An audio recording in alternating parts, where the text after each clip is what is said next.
Hello kids.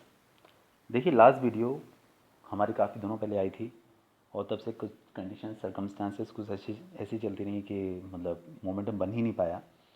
तो last video में हमने कर लिया था फ्री फॉल तक, ठीक है। और आज हमें स्टार्ट करना था इक्वेशंस ऑफ मोशन से, ठीक है। देखिए बेसिकली आपको याद होगा कि हमारे पास equation of the motion basically we do three equations of motion.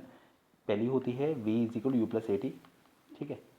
दूसरी होती है s is equal to u t plus half a t square, आपको शायद याद होगा हमने ये इससे प्रीवियस चैप्टर में किया था, ठीक है। और थर्ड जो होती है वो होती है v square is equal to u square plus two s. Basically हमारे पास ये तीन इक्वेशन ऑफ मोशन है, ठीक है। B square plus two, b square is equal to u square plus two s, ठीक। अच्छा अब देखिए, अब इन इक्वेशंस को हम थोड़ा सा मोल्ड करेंगे, चेंज करेंगे। कैसे चेंज करेंगे समझिएगा ज़रा अच्छे से। देखिए जैसे कोई भी बॉडी टुवर्ड्स द अर्थ या फिर अवे फ्रॉम द अर्थ जा रही हो, तो उस केस में क्या होता है कि वहाँ पर ये जो लीनियर एक्सेलरेशन होता है, नॉर्मल एक्सेलरेशन, इसकी जगह पर ग्रेविटेशनल एक्सेलरेशन काम करता है। और ग्रेविटेशनल एक्सेलरेशन का आपको सिंबल याद होगा, वो होता है स्मॉल जी। तो क्या करना है हमें, if a body is falling towards अर्थ, दिखाया देखिए यहाँ पर हमने, if a body false towards अर्थ, तो आपकी जो थ्री इक्वेशंस ऑफ मोशन है वो थोड़ी सी अलग तरीके से मोल्ड हो जाएंगी, कन्वर्ट हो जाएंगी। जहाँ जहाँ पर ए है वहाँ पर आप जी लगा दीजिए, मतलब नॉर्मल लीनियर एक्सेलरेशन की जगह पर आपको लगाना है ग्रेविटेशनल एक्सेलरेशन। और जहाँ जहाँ पर एस है उसके प्लेस पर आप एच लगा दीजिए, ठीक है। अगर कोई भी बॉडी लीनियर मोशन कर रही है तो उस केस में तो उसका एक नॉर्मल डिस्प्लेसमेंट या फिर डिस्टेंस हो जाएगा। बट अगर body away from the earth जा रही है या फिर टुवर्ड्स द अर्थ गिर रही है, तो उस केस में क्या होगा कि वहाँ पर नॉर्मल डिस्टेंस या डिस्प्लेसमेंट नहीं होगा, उस केस में होगा उसके पास हाइट। तो वही काम हमें कर देना है कि जहाँ जहाँ पर ए है वहाँ पर आप जी लगा दीजिए, और जहाँ जहाँ पर एस है वहाँ पर आप एच लगा दीजिए। मतलब just replace a by g and just replace s by h. तो देखिए ये वापस से तीन इक्वेशंस लिख दी हमने। B is equal u plus g t, second one is h is equal to ut plus half gt square, and third one is v square is equal to u square plus 2gh। जहाँ जहाँ पर s है वहाँ पर हमने h place कर दिया, और जहाँ जहाँ पर अपने पास a है वहाँ पर हमने g प्लेस कर दिया, ठीक है। अच्छा अब देखिए, ये तो तब कंडीशन है जब बॉडी टूवर्ड्स द अर्थ गिर रही हो तब। और अगर body away from the earth जा रही है तो आपको क्या करना है, जहाँ पर g है आप g को माइनस जी से प्लेस कर दीजिए। तो मैं समझाता हूँ क्यों। देखिए अगर कोई भी body away from the earth जा रही है तो उस केस में क्या होगा कि उसका जो एक्सेलरेशन है वो नेगेटिव होगा, ठीक है ना। और नेगेटिव एक्सेलरेशन के केस में जहाँ जहाँ पर जी है, नेगेटिव एक्सेलरेशन क्यों होगा, क्योंकि उसकी स्पीड कम होती चली जाती है। नीचे से ऊपर जब कोई भी बॉडी मूव करती है तो उस केस में उसकी वेलोसिटी या फिर स्पीड कम होती चली जाती है। और आपको याद होगा कि when ever there is change in the velocity there is acceleration, और अगर वेलोसिटी कम हो रही है तो उस केस में उसके अंदर होता है रिटार्डेशन। रिटार्डेशन को हम नेगेटिव एक्सेलरेशन भी कहते हैं। तो जहाँ जहाँ पर जी है उसके प्लेस पर आप माइनस जी लगा दीजिए। आपको याद होगा हमने इससे प्रीवियस चैप्टर में किया था ये वाला पोर्शन। तो क्या इक्वेशन बन जाएंगे मेरे पास, v is equal to u minus g t, h is equal to u t minus half g t square, and third will be v square is equal to u square minus two g h, ठीक है। कोई problem नहीं है। चलिए इसके बाद देखिए कुछ टर्म्स ऐसे हैं जो थोड़ा सा हो सकता है बियॉन्ड द सिलेबस लगे आपको, बट बहुत इंपॉर्टेंट है, समझिएगा ज़रा अच्छे से, काम की चीज़ें हैं। मास क्या होता है, देखिए मास है the matter content in a body. किसी भी बॉडी के अंदर जो मैटर प्रेजेंट होता है उसे मास कहा जाता है, ठीक है। कितना भी मैटर हो, और जो मैटर जो है वो कभी भी चेंज नहीं होता। यानी कि जैसे मान लीजिए कोई एक पर्सन है, उसका मास 60 kg है, हम लोग उसे बोल देते हैं वेट, किसका वेट 60 kg है, but that is not actually weight, वो एक्चुअली वेट नहीं है, दैट इज़ मास। हम उसका मास बता रहे हैं कि उसके अंदर इतना मैटर प्रेजेंट है, उसके अंदर ब्लड, उसका फ्लैश, उसकी बोन्स, उन सबको मिलाकर उसका जो मास है वो 60 kg डेवलप हुआ है। तो mass is 60 kg, that is not weight. हम नॉर्मल कंडीशन में मास तो कभी यूज़ करते ही नहीं है। हम अगर सब्जी खरीदते हैं तो अभी हम बोल देते हैं भाई इसका वेट इतना है ना, इस पर्सन का वेट इतना है, but that is not weight actually. Weight का मतलब क्या होता है, weight is the force of attraction exerted by the earth on an object. किसी भी बॉडी के ऊपर, किसी भी ऑब्जेक्ट के ऊपर अर्थ जितना फोर्स ऑफ अट्रैक्शन अप्लाई करती है उसे वेट कहा जाता है। और मास होता है the matter contained in a body, और मास कभी भी चेंज नहीं होता। मास डजेंट वेरी एनीवेयर, कभी भी चेंज नहीं हुआ, कभी भी नहीं बदलता। आप कहीं भी चले जाइए, अगर किसी पर्सन का मास 60 kg है तो 60 kg ही रहेगा। बट वेट चेंज होता है। वेट कैसे चेंज होता है, देखिए वेट डिपेंड करता है ग्रेविटेशनल फोर्स पर। अगर ग्रेविटेशनल फोर्स ज़्यादा है तो वेट ज़्यादा होगा। अगर ग्रेविटेशनल फोर्स मतलब basically weight is the force of attraction exerted by the earth on an object, यानी कि जो ग्रेविटेशनल फोर्स है ना वही वेट है इनडायरेक्टली अगर देखा जाए तो। कहीं कहीं वेट ग्रेविटेशन फोर्स बहुत कम होता है, जैसे मून है, मून पर ग्रेविटेशन फोर्स बहुत कम होता है, तो इसीलिए वहाँ पर वेट कम हो जाएगा। ठीक है, अगर आप किसी ऐसे प्लेनेट पर चले जाएं या किसी ऐसे सैटेलाइट पर चले जाएं जहाँ पर कि ग्रेविटेशनल फोर्स बहुत ज़्यादा है, तो उस केस में पर्सन का वेट बढ़ जाएगा। इसीलिए क्वेश्चन पूछा जाता है कि अगर कोई पर्सन अर्थ से मून पर चला जाता है तो उसके वेट में डिक्रीज, उसका जो वेट है वो डिक्रीज क्यों हो जाता है? क्योंकि वहाँ पर ग्रेविटेशनल फोर्स कम है। यहाँ के कंपेरेटिवली वहाँ पर 1/6 ग्रेविटेशनल फोर्स है, तो उसका वेट, किसी भी पर्सन का वेट यहाँ के कंपेरेटिवली वहाँ पर 1/6 हो जाता है। मास नहीं बोल रहा हूँ मैं, वेट बोल रहा हूँ। ठीक है, मास तो एज इट इज़ रहता है। तो बेसिकली देखिएगा, जो मास है उसकी जो यूनिट होती है वो किलोग्राम होती है, और वो एक स्केलर क्वांटिटी है। ठीक है ना, और वो कभी भी वेरी नहीं करता, कभी भी चेंज नहीं होता। वेट जो होता है वो एक वेक्टर क्वांटिटी है, क्योंकि उसकी डायरेक्शन होती है टुवर्ड्स द अर्थ। ठीक है, वेट एक वेक्टर क्वांटिटी है, उसकी यूनिट होती है, ठीक है, वेट फोर्स है, the force of attraction, right. तो जो वेट है, अगर फोर्स है तो जो फोर्स की यूनिट है वही वेट की यूनिट होनी चाहिए। तो आपको बहुत अच्छे से पता है कि फोर्स की यूनिट होती है न्यूटन, तो इसीलिए हम ये बात कह सकते हैं कि जो वेट है उसकी भी यूनिट न्यूटन ही है। ठीक है, और वेट जो है वो एक वेक्टर क्वांटिटी है, वो प्लेस टू प्लेस वेरी करता रहता है। जैसे जैसे जी की वैल्यू वेरी करती है, जैसे जैसे जी की वैल्यू चेंज होती है, जी की वैल्यू अगर कम होगी, देखिए अर्थ पर ऑन एन एवरेज जो जी की वैल्यू है वो 9.8 मीटर पर सेकंड स्क्वायर होती है, 9.8 मीटर पर सेकंड स्क्वायर। ठीक है, ऑन एन एवरेज अगर देखा जाए तो इसे समहाउ हम लोग 10 मीटर पर सेकंड स्क्वायर भी लिख देते हैं। ठीक है, 9.8 है तो अप्रॉक्सीमेटली 10 लिख दिया जाता है। बट क्या है कि ये चेंज होती रहती है। मून पर चले जाएंगे तो आप मेरे ख्याल से लगभग 2.38 मीटर पर सेकंड स्क्वायर आ जाती है जी की वैल्यू। तो इसके ऊपर डिपेंड करता है वेट कितना है। ठीक है, अच्छा ये तो आपको समझ में आ गया होगा कि वेट एक फोर्स है, तो इसकी वजह से इसकी जो यूनिट है वो न्यूटन ही है। ठीक है, अच्छा इसके बाद देखिए ये बड़ा इंपॉर्टेंट है, relationship between weight and mass. Weight और मास में एक रिलेशन, देखिए आपको एक फॉर्मूला याद होगा, हमने पीछे किया था सेकंड लॉ ऑफ मोशन में, हमने एक फॉर्मूला बनाया था, ड्राइव किया था, F इजिकल टू एम में। देखिए आएगा एग्जाम में, डेफिनेटली आप लिख के ले लीजिए कि आएगा, इसका डेरिवेशन एग्जाम में ऑब्टेन करके बताइए, पूरा डिस्क्रिप्शन दे रखा है। अगर नोट्स ना हो तो आप बताइएगा, मैं वापस नोट्स भेज दूंगा। तो F इजिकल टू एम है, हमने फॉर्मूला बनाया था। अब अगर हम लोग वेट के रिगार्डिंग बात करें तो देखिए जो फोर्स है वही वेट है। ठीक है, जितना अर्थ किसी बॉडी के ऊपर फोर्स लगाती है वही उस बॉडी का वेट होता है। तो आप F को W से रिप्लेस कर दीजिए, M तो खैर M है ही।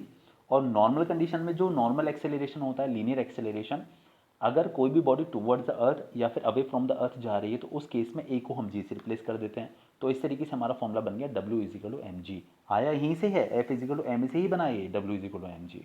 ठीक है, चलिए याद रखिएगा, बहुत ही इंपॉर्टेंट है। इसके बाद देखिएगा, देखिए ये बात हम बहुत अच्छे से जानते हैं कि जो फोर्स है उसकी जो एसआई यूनिट है वो न्यूटन होती है। इसके अलावा फोर्स की कुछ और यूनिट भी है, जैसे डायन भी है, आपको याद होगा, केजीएफ भी होती है, केजीएफ मतलब कि किलोग्राम फोर्स, या फिर ग्राम फोर्स भी होती है। तो देखिए हमें कुछ रिलेशंस है, अब ये रिलेशंस आपको याद करने हैं, बहुत अच्छी बात रहेगी।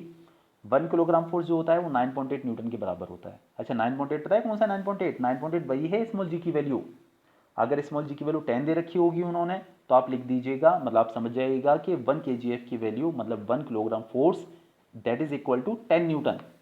ठीक है, मतलब अगर स्मॉल जी की वैल्यू 9, वैसे देखिए 9.8 होती है, बट किसी किसी न्यूमेरिकल में किसी क्वेश्चन में जी की वैल्यू 10 दे देते हैं, तो उस केस में आप 1 किलोग्राम फोर्स को 10 न्यूटन के इक्वल मान के चलिएगा। ठीक है, 1 ग्राम फोर्स 980 डायन के इक्वल होता है। आपको याद होगा कि न्यूटन और डायन दोनों ही फोर्स के यूनिट्स हैं। 1 न्यूटन इज इक्वल होता है 10⁵ डायन, ये भी शायद आपको याद होगा। ठीक है, इसके बाद देखिएगा 1 किलोग्राम फोर्स और 1 ग्राम फोर्स की डेफिनेशन बड़ी ईजी है। देखिए 1 किलोग्राम फोर्स वो फोर्स होता है जो अर्थ किसी 1 किलोग्राम की बॉडी के ऊपर अप्लाई करती है। कोई भी 1 किलोग्राम की बॉडी है उसके ऊपर अर्थ जितना फोर्स अप्लाई कर रही है, जितना फोर्स ऑफ ग्रेविटी उसके ऊपर काम कर रहा है, वो 1 किलोग्राम फोर्स है। ठीक है, the force applied, the force of gravity applied on a body of mass 1 kg is equal to 1 kg है। ठीक है, इसके बाद अगर हम लोग 1 ग्राम फोर्स की बात करते हैं तो 1 ग्राम की बॉडी के ऊपर जितना फोर्स ऑफ ग्रेविटी अप्लाई होता है वही फोर्स 1 ग्राम फोर्स कहलाता है। 1 gram force is a force due to gravity on a body of mass 1 gram. देखिए कुछ रिलेशंस वापस से लिख दिए गए हैं, याद रखिएगा। 1 किलोग्राम फोर्स 9.8 न्यूटन के इक्वल होता है, approximately that is equal to 10 newton. 1 newton जो होता है वो 0.1 kgf के इक्वल होता है, और 1 न्यूटन इज इक्वल टू, आप ये भी कह सकते हैं that is equal to 100 gram force. Okay, अच्छा अब देखिएगा हम लोग पढ़ने वाले हैं law of conservation of momentum. Law of conservation of momentum देखिए बहुत इंपॉर्टेंट है, बहुत ज़्यादा इंपॉर्टेंट है। ठीक है, इवन दो आप ये मानिए आएगा ज़रूर एग्जाम में कि law of conservation of momentum क्या होता है। देखिए मैं आपको बहुत अच्छे से डीपली समझाने की कोशिश करता हूँ कि अपने पास दो बॉडीज़ हैं। ठीक है, दो बॉडीज़ हैं और वो आपस में कोलाइड कर जाती हैं, टकरा जाती हैं। तो जो law of conservation of momentum है वो क्या स्टेट करता है, वो बताता है कि दोनों बॉडीज़ के कोलाइड करने से पहले, टकराने से पहले, मतलब कि उनके कोलिजन से पहले जो उनका टोटल मोमेंटम होगा और कोलिजन के बाद जो टोटल मोमेंटम होगा वो आपस में सेम होंगे। ठीक है, यही है law of conservation of momentum. क्या स्टेट करता है, देखिएगा, when two bodies collide with each other then their total momentum before and after collision remains the same.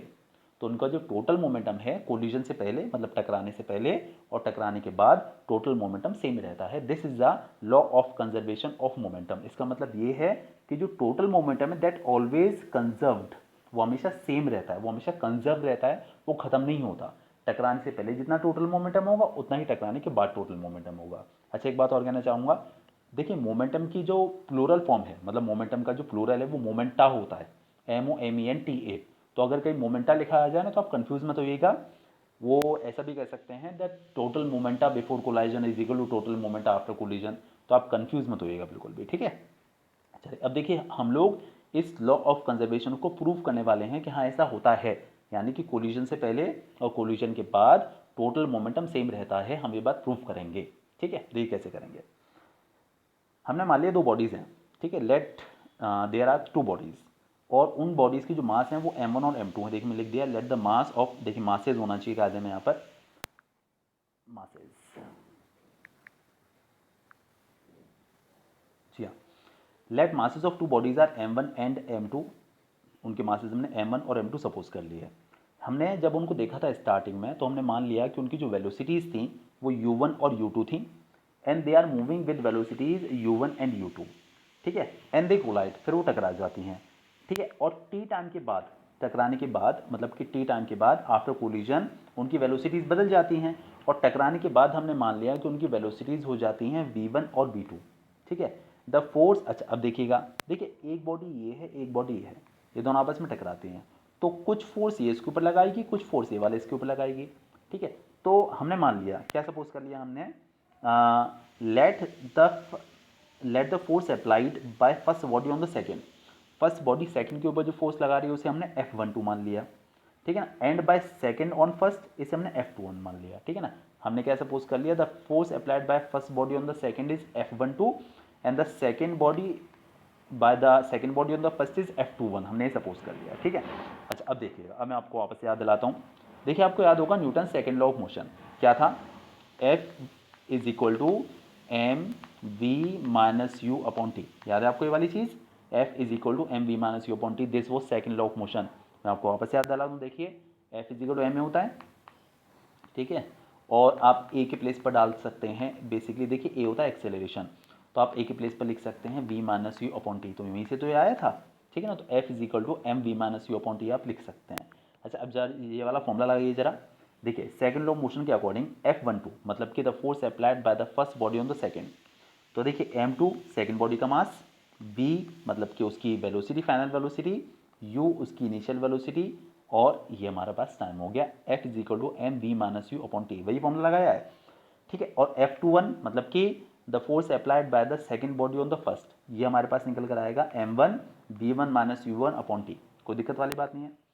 देखिए आपको ये बात बहुत अच्छे से पता है, according to the third law of motion every action has equal and opposite reaction, ठीक है। मतलब ये कहने का कि अगर दोनों बॉडीज आपस में टकरा रही हैं, तो अगर ये इसके ऊपर F12 फोर्स लगा रही है, ये वाला इसके ऊपर जो F21 फोर्स लगा रही है ये वाली बॉडी, तो आप बहुत अच्छे से जानते हैं थर्ड लॉ ऑफ मोशन के अकॉर्डिंग कि F12 इज इक्वल होता है F21, every action has equal and opposite reaction, but इनकी डायरेक्शंस अलग अलग होती हैं। तो डायरेक्शन अलग अलग होती हैं। देखिए अगर आप इस डायरेक्शन को पॉजिटिव लेकर चल रहे हैं, पॉजिटिव, तो क्योंकि इसकी डायरेक्शन अपोजिट है तो आपको यहाँ पर नेगेटिव लेकर चलना पड़ेगा, यानी कि F12 will be equal to -F21, याद रखेंगे F12 is equal to -F21, पता चल गया ना, क्यों, क्योंकि डायरेक्शन अलग अलग हैं, इसीलिए इक्वल तो हैं बट ऑपोजिट डायरेक्शन की वजह से यहाँ पर माइनस लगाना बहुत ही ज़रूरी है, ठीक है। अच्छा अब देखिए बस हमने ये कंडीशन यहाँ पर अप्लाई कर दी है, और देखिएगा ज़रा, by third law of motion F12 is equal to -F21, देखिए F12 की हमने पूरी वैल्यू यहाँ पर सब्स्टिट्यूट कर दी, और F21 की भी पूरी वैल्यू यहाँ पर सब्स्टिट्यूट कर दी। अच्छा एक बात देखिएगा, समझिएगा, LHS में हमारे पास है m2 v2 - u2 upon T, ठीक है, और हम लोग अगर RHS की बात करते हैं तो m1 है, v1 माइनस u1 है अपॉन t यहाँ पर भी है, ये t और ये t आपस में कैंसिल आउट हो जाएंगे।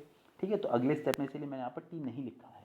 ठीक है, अच्छा अब देखिएगा इस m2 का ज़रा ब्रैकेट के अंदर मल्टीप्लिकेशन करिए तो आपको मिलेगा m2v2 माइनस m2u2, और इस माइनस m1 का मल्टीप्लिकेशन करिए, माइनस m1 का साइन मत भूलिएगा, तो माइनस m1v1 और प्लस m1u1, कोई दिक्कत वाली बात नहीं है, मल्टीप्लिकेशन कर दिए नॉर्मल। आप एक काम करिए कि सारी u वाले टर्म से एक साइड कर लीजिए और सारी v वाले टर्म से एक साइड कर लीजिए, तो m2v2 अपना ये रहा, m1v1 हम इस साइड लेकर आ जाएंगे तो देखिए प्लस हो गया आकर। ठीक है, देखिए ये रहा m1v1 हो गया ना प्लस, और ये जो m1u1 है वो एज इट इज़ लिखा है, और m2u2 हम इधर लेकर चले जाएंगे तो देखिए ये यहाँ पर जाके प्लस हो जाएगा। अब देखिएगा समझिएगा, देखिए आपको याद है मोमेंटम का फॉर्मूला होता है m इंटू वी, मतलब कि मास इंटू वेलोसिटी। ये क्या है, m2 इंटू वी2, मतलब ये है सेकेंड बॉडी का मोमेंटम आफ्टर कोलिजन, ये है फर्स्ट बॉडी का मोमेंटम आफ्टर कोलिजन, ये है फर्स्ट बॉडी का मोमेंटम बिफोर कोलिजन, और ये है सेकेंड बॉडी का मोमेंटम बिफोर कोलिजन। मतलब ये कहने का कि कोलिजन से पहले टोटल मोमेंटम और कोलिजन के बाद टोटल मोमेंटम दोनों आपस में सेम निकल कर आ गए, दोनों आपस में इक्वल निकल कर आ गए। ठीक है, फर्स्ट बॉडी का प्लस सेकेंड बॉडी का, तो यही तो law of conservation of momentum था कि total momentum remains the same before collision and after collision that remains the same. Confusion तो नहीं है बिल्कुल मेरे ख्याल से। m2v2 plus m1v1 is equal to m1u1 plus m2u2। m1u1 का मतलब हो गया कि पहली वाली बॉडी, देखिए u1 जो था वो पहली वाली बॉडी की इनिशियल वेलोसिटी थी, और जो u2 जो था वो दूसरे वाली बॉडी की इनिशियल वेलोसिटी थी, इनिशियल मतलब कि कोलिजन से पहले। तो ये पहली बॉडी का मोमेंटम हो गया कोलिजन से पहले, ये दूसरी बॉडी का मोमेंटम हो गया कोलिजन से पहले, ये पहली बॉडी का मोमेंटम हो गया कोलिजन के बाद, और ये दूसरी बॉडी का मोमेंटम हो गया कोलिजन के बाद। तो total momentum before and after collision remains the same. यही आपका law of conservation of momentum है, तो प्रूविंग भी आ सकती है। ठीक है, तो अच्छे से करिएगा, समझिएगा। इसके बाद देखिए कुछ न्यूमेरिकल्स मैंने यहाँ पर किए हुए हैं समझाने के लिए आपको, सारे एनसीईआरटी के हैं और बहुत ही अच्छे न्यूमेरिकल्स हैं, और इन्हीं पर डिपेंडेंट आएंगे, प्रैक्टिस भी कर लीजिएगा। देखिएगा, a bullet of mass 20 gram is horizontally fired with the velocity of 150 metre per second. क्या क्वेश्चन है कि एक बुलेट है जिसका कि मास 20 ग्राम है, उसे फायर किया गया है, और जो उसको फायर किया गया तो उसकी जो वेलोसिटी है that is 150 metre per second from a pistol of mass 2 kg, और जिस पिस्टल से उसको फायर किया गया उसका मास 2 kg है। ठीक है ना, find the recoil velocity of the pistol. देखिए आपको बहुत अच्छे से पता है, थर्ड लॉ ऑफ मोशन के अकॉर्डिंग हमने पढ़ा था कि अगर हम बुलेट को गन से फायर करते हैं तो गन बुलेट के ऊपर एक फोर्स लगाती है, the same force is also applied by the bullet on the gun, that's why we feel jerk मतलब कि हमें झटका फील होता है, we feel recoil in opposite direction, हमें पीछे की तरफ एक रिकॉयल वेलोसिटी महसूस होती है उस गन के ऊपर, क्योंकि जितना फोर्स बुलेट गन के ऊपर लगाती है, जितना फोर्स गन बुलेट के ऊपर लगाती है उतना ही फोर्स बुलेट भी गन के ऊपर लगाती है। बस अंतर ये होता है कि जो गन है उसका इनर्शिया बहुत ज़्यादा है, मास ज़्यादा है बुलेट के कंपेरेटिवली, इसीलिए वो इतना पीछे नहीं चली जा सकती जितना कि बुलेट आगे चली जाती है। ठीक है, अच्छा अब देखिएगा क्वेश्चन समझ में आ गया, हमें पता करना है उसकी रिकॉइल वेलोसिटी क्या होगी, मतलब जो बुलेट जो गन है वो कितनी स्पीड से पीछे जाएगी, ये हमसे क्वेश्चन पूछा गया है। तो चलिए देखिए करते हैं। देखिए हमारे पास बुलेट का जो मास है 20 ग्राम था, पहले आप इसे ना किलोग्राम में चेंज कर लीजिए, क्योंकि भाई ऐसा यूनिट होना बहुत ज़रूरी है।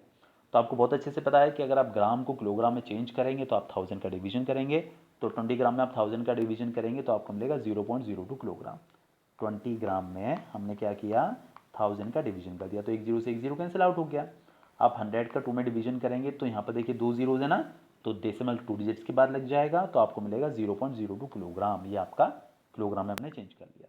अब देखिएगा total momentum before firing, fire करने से पहले टोटल मोमेंटम। देखिए जब फायर नहीं किया गया था तो बुलेट गन के अंदर रखी हुई थी, राइट, बुलेट गन के अंदर ही थी, तो उस केस में जो उनका टोटल मास होगा आप दोनों को टोटल करके एक साथ लेकर चलिए। जो गन है उसका मास है, पिस्टल का मास है 2 kg, और जो बुलेट है उसका मास है 0.02, तो आप दोनों को ऐड करेंगे तो आपको मिल जाएगा 2 + 0.02। अच्छा फर्स्ट केस में जब वो फायर नहीं की गई है तो उस केस में उसकी वेलोसिटी कितनी है, 0। भाई एज इट इज़ अपने पास पिस्टल, वो तो मूव तो कर ही नहीं रही है, तो इसीलिए उस केस में जो वेलोसिटी है वो 0 है। तो आप ये कह सकते हैं कि इस केस में जो इसका टोटल मोमेंटम आए, देखिए anything multiplied by 0 is always 0, तो 0 किलोग्राम मीटर पर सेकंड निकल कर आएगा टोटल मोमेंटम बिफोर फायरिंग या फिर टोटल मोमेंटम बिफोर कोलिजन। भाई गन भी तो, गन का जो स्ट्राइकर है वो भी तो बुलेट के ऊपर टकरा ही रहा है, तो आप कोलिजन ना के क्या फायरिंग कर लीजिए, कोलिजन कर लीजिए, एक ही बात है। ठीक है, इसके बाद देखिएगा total momentum after firing, firing के बाद दोनों अलग हो चुके हैं, है ना, बुलेट अलग है, गन अलग है, तो दोनों का मोमेंटम अलग अलग निकलेगा। हम पहले गन के बारे में बात कर लेते हैं। देखिए गन, आपको पता है मोमेंटम का फॉर्मूला होता है m इंटू वी, मतलब मास इंटू वेलोसिटी। तो बुलेट का जो मास है 0.02 और उसकी जो वेलोसिटी है 150 मीटर पर सेकेंड, ठीक है। अगर हम गन की बात करते हैं तो गन का मास है 2 kg और उसकी जो रिकॉइल वेलोसिटी है वो हमें पता करनी है, तो हमने उसे v लिख दिया। तो 0.02 इंटू 150 प्लस 2 इंटू वी। देखिए अगर आप 0.02, कोई दिक्कत नहीं होगी मेरे ख्याल से इसमें बिल्कुल भी। अच्छा अब देखिएगा 0.02 इंटू 150 अगर आप करेंगे तो आपको मिल जाएगा 3 और ये अपने पास हो गया 2v, तो 3 प्लस 2v। अच्छा ये मोमेंटम है तो इसकी यूनिट होगी किलोग्राम मीटर पर सेकेंड। अच्छा देखिए total momentum after collision and total momentum before collision same होते हैं, क्योंकि हम पढ़ चुके हैं law of conservation of momentum. तो आप इस वैल्यू को आपस में इक्वल पुट कर दीजिए, यानी कि 3 plus 2v is equal to 0। मैं देखिए यहाँ पे लिखा हुआ है now 3 plus 2v equal to 0। आप यहाँ से v की वैल्यू निकालेंगे तो पहले 3 साइड जाके माइनस हो जाएगा, -3, और आपको v की वैल्यू चाहिए, आप 2 का साइड डिवीजन कर दीजिए तो आपको मिलेगा -1.5 मीटर पर सेकेंड। इतनी वेलोसिटी से वो पीछे जाएगी। देखिए अब आप बोलेंगे वेलोसिटी में नेगेटिव का मतलब क्या है। देखिए नेगेटिव का मतलब ये है कि देखिए अगर हम बुलेट की जो डायरेक्शन की बात करें और गन की डायरेक्शन की बात करें तो गन बुलेट की डायरेक्शन के कंपेरेटिवली देखा जाए तो उसके ऑपोजिट डायरेक्शन में जाएगी। तो यहाँ पर जो नेगेटिव साइन है वो यही रिप्रेजेंट करता है that the gun is going in opposite direction of the direction of the bullet. Bullet जा रही है आगे तो गन जाएगी पीछे, इसका मतलब ये है। माइनस का मतलब ये नहीं है, मतलब माइनस का मतलब सिर्फ डायरेक्शन का रिप्रेजेंटेशन है कि अगर बुलेट आगे जा रही है तो गन पीछे की तरफ जाएगी, इसका मतलब ये है, ठीक है, मतलब ऑपोजिट डायरेक्शन में, इसका मतलब ये हुआ। ओके चलिए इसके बाद देखिएगा नेक्स्ट न्यूमेरिकल करते हैं हम लोग। ये भी काफ़ी अच्छा है, ऑलमोस्ट सेम काइंड का ही है। देखिएगा A girl of mass 40 kg jumps with a horizontal velocity of 5 metre per second into a stationary cart। देखिए कार्ट लाइक वो होता है ना स्केट बोर्ड टाइप जो होते हैं, जो स्केटिंग करते हैं जिनके ऊपर है ना, एक बोर्ड आता है उसके ऊपर स्केटिंग करने में, जिसको बेसिकली हम लोग यूज़ करते हैं। तो एक गर्ल है जिसका कि मास है 40 kg, ठीक है, और वो 5 मीटर पर सेकेंड की स्पीड से एक हॉरिजॉन्टल कार्ट के ऊपर स्टेशनरी कार्ट के ऊपर कूदती है, ठीक है। और जो कार्ट है उसके फ्रिक्शनलेस व्हील्स हैं, वो होने दो, उसके में कोई टेंशन वाली बात नहीं है। और जो कार्ट का जो मास है वो 3 kg है। फिर क्या होता है, what is her velocity as the cart starts moving. वो उसके ऊपर कूदी और वो मूव करने लगा कार्ट, ठीक है, दौड़ के आई उसके ऊपर कूदी। आपके पास एनसीईआरटी की बुक है उसमें उसका एग्जाम्पल है, तो देखिएगा समझ में आया तो वापस बताइएगा, ठीक है। तो वो कूदी उसके ऊपर तो वो कार्ट मूव करने लगा। तो अब आपको क्या बोला है उन्होंने कि आपको पता करना है what is her velocity as the car starts moving. जब कार मूव करना स्टार्ट कर देता है तो उसकी वेलोसिटी कितनी होगी। तो देखिए वापस रहेगा, कोलिजन दोनों आपस में टकराए हैं, उससे पहले आप टोटल मोमेंटम निकाल लीजिए, कोलिजन के बाद टोटल मोमेंटम निकाल लीजिए, दोनों को इक्वल पुट कर दीजिए, आपको कार्ट की वेलोसिटी पता चल जाएगी, ठीक है। देखिए यहाँ पे लिखा हुआ है टोटल मोमेंटम बिफोर कोलिजन।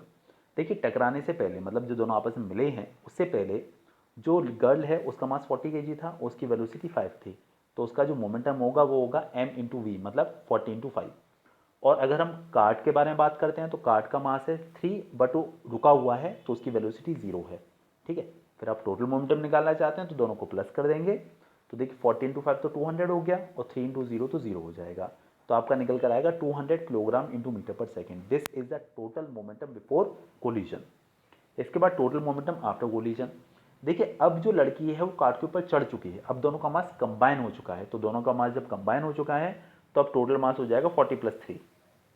अब दोनों साथ साथ मूव करेंगे, ठीक है, जब कंबाइन हो जाए तो दोनों का मास ऐड कर दीजिए और जो उसकी वेलोसिटी है आप उसे v मान लीजिए, जो हमें पता करनी है, ठीक है। तो हमारे पास ये निकल कर आ जाएगा 43v kilogram metre per second. आपको बहुत अच्छे से पता है according to the law of conservation of momentum के कोलिजन के बाद टोटल मोमेंटम, कोलिजन के बाद कोलिजन से पहले टोटल मोमेंटम सेम होते हैं।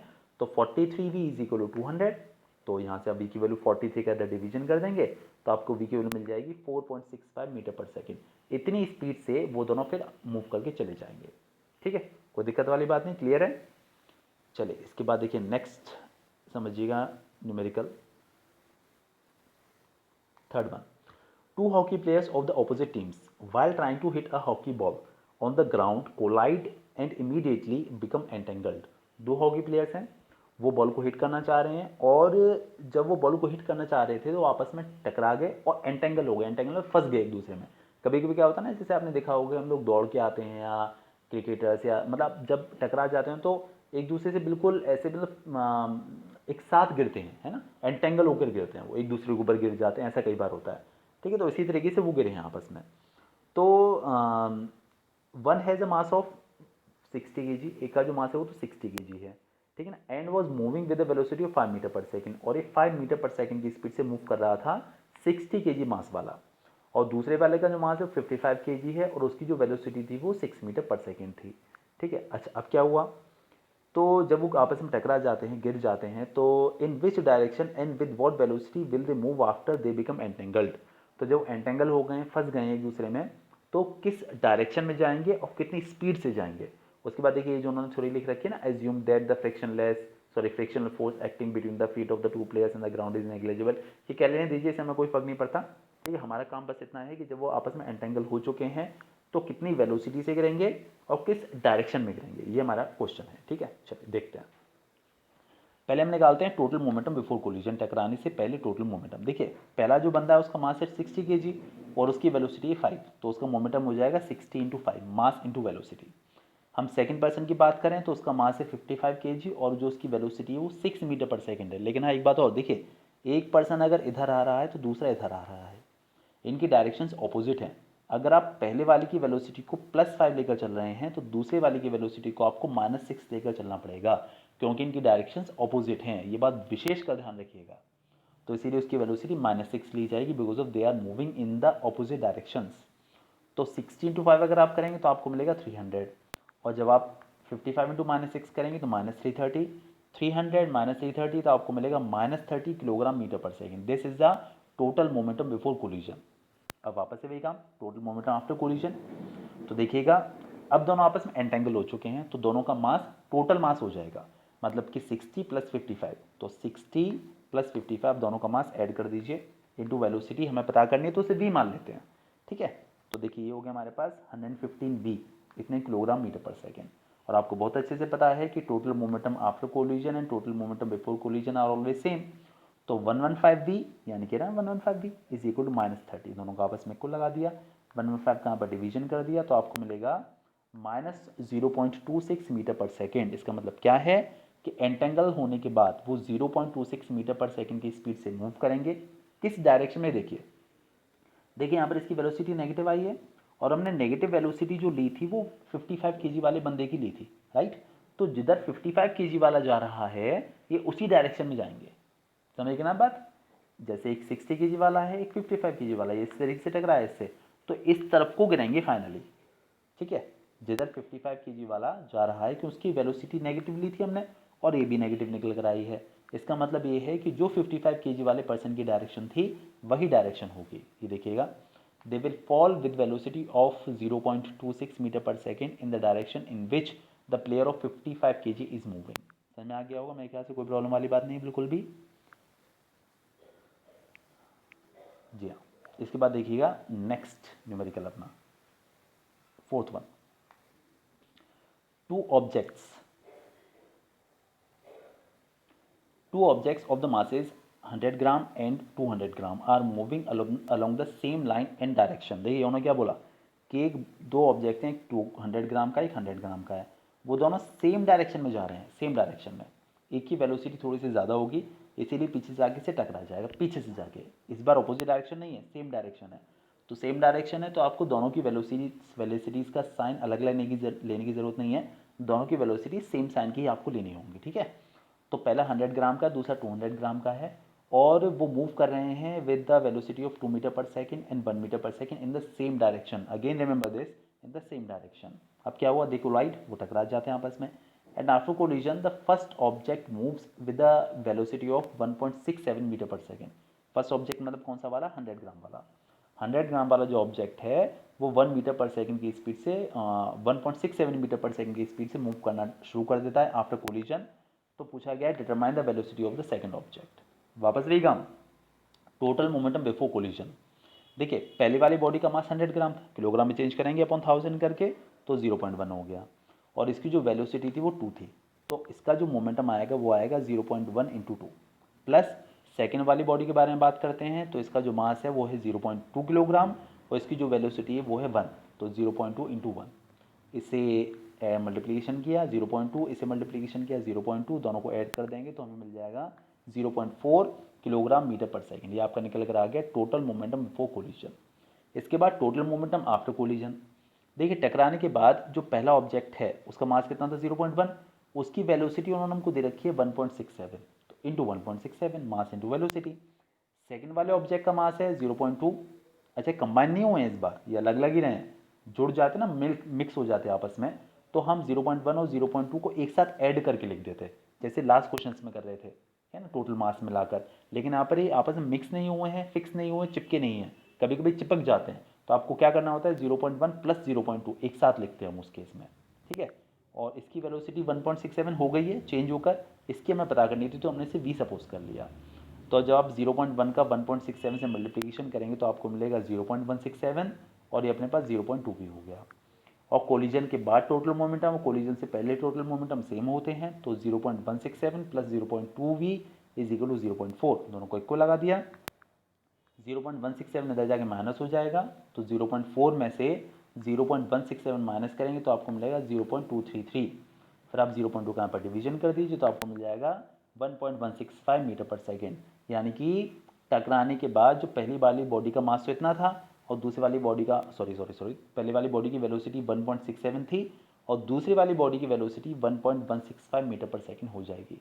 लेकिन डायरेक्शन वही रहेगी क्योंकि सेम साइंस निकल कर आए हैं, सारे प्लस में निकल कर आए हैं, तो डायरेक्शन अभी भी वही रहेगी, ठीक है। तो इस तरीके से देखिए आपका ये चैप्टर फिनिश हो जाता है। बहुत ही अच्छा चैप्टर था, अच्छे से करिएगा। और बाकी टिश्यू करना है अभी हमें, तो ठीक है, अभी आप इसकी प्रैक्टिस करिए फिर करते हैं टिश्यू, है ना। Okay bye.